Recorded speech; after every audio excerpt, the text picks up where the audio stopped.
चलनी कावना पप्पा जी मऊरी बेसा है। चलनी कावना पप्पा जी मऊरी बेसा है।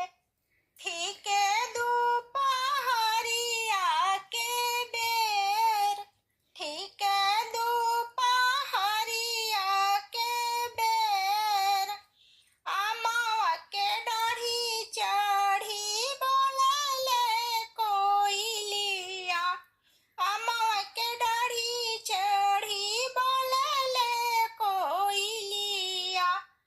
धूपावा गवाई भोलूलेस, धूपावा गवाई भोलूलेस, कैसे में धूपावा गवाई कोयलिया, कैसे में धूपावा गवाई कोयलिया।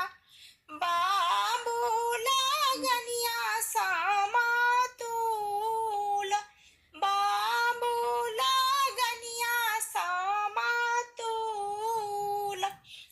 अच्छा लगी गीत तो लाइक सब्सक्राइब कर दे हम लोग, तभी आगे वीडियो डालने में अच्छा लगी।